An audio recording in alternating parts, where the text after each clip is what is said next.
Breaking travel news from across the world.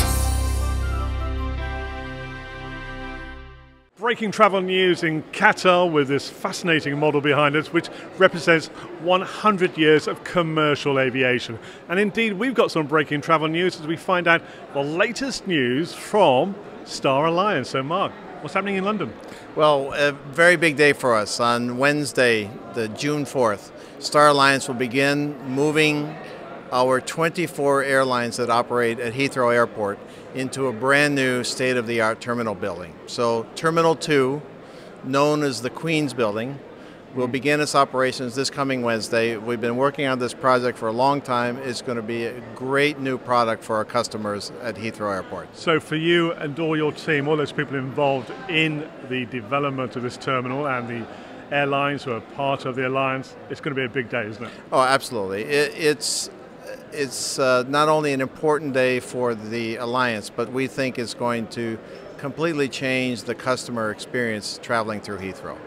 And really, this terminal is being built on behalf of the customers. What will happen is that arrival from airplane to arrival, from curbside to the airplanes, will be much shorter than in any of the other terminals at Heathrow.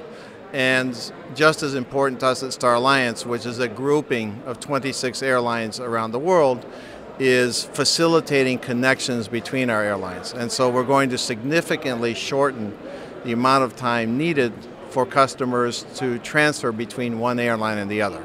And that, in essence, gives you, business travelers, more time to do things that you want to do instead of be worried about airport or airline processes. That's what I was going to lead on to. It is those people flying, the passengers, the people who pay the bills. That's why we do it. That's absolutely why we do it.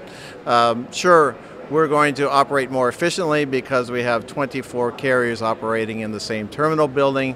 That means we can optimize the use of facilities, of lounges, etc. But really, the driver behind this is giving a better experience for the customer.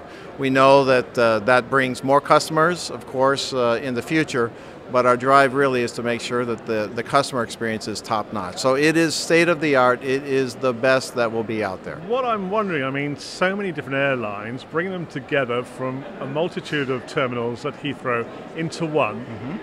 Logistically, it must have taken a lot of planning and a lot of long ongoing work. Look, everybody knows how busy an airport Heathrow is. And if you kind of think, what would it take for you to rebuild your house while you're still living in the house? That's kind of the complexity of this logistic. And that might be with, say, 3 or 4 family members, not 24, 26. That's true. But so we currently have 24 carriers at 3 different terminal buildings at Heathrow. We work very closely with the airport. The airport has done a superb job. A wonderful architect that designed the building.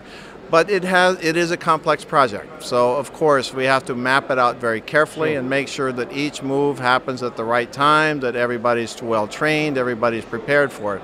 But we have spent literally thousands and thousands of hours planning for this, run test after test after test, hundreds of tests of all the facilities. So we're very confident about it. And of course, business sense for those airlines, especially those who are split between terminals at Heathrow, to be having their operations in a single terminal. Absolutely. There's, it's a very simple story. If you have to run 2 operations in separate buildings, it's not as cost effective as operating under one building.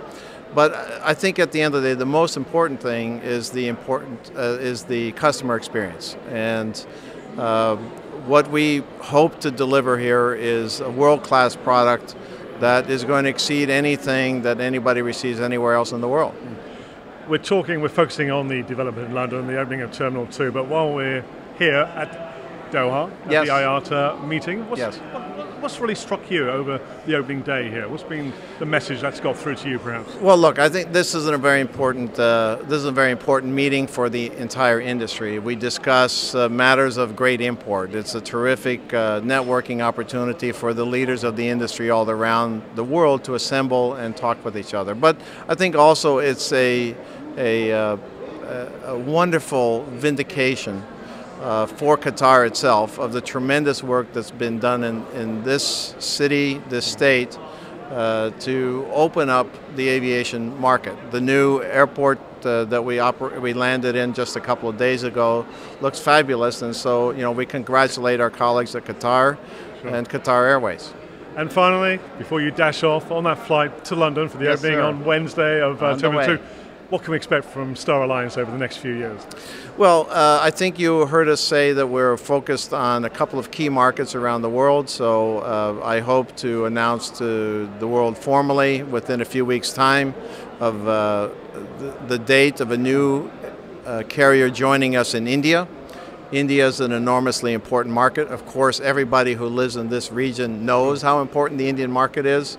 And we'll be announcing new carriers joining Star Alliance in Brazil also. Mark, thanks very much for joining us. And how about boarding this wonderful aircraft behind us to get us to Terminal 2 in London? Look, I love the story, to get from one side of the bay to the other, which you could actually see the other side, was a 4-hour boat ride or a 12-hour drive.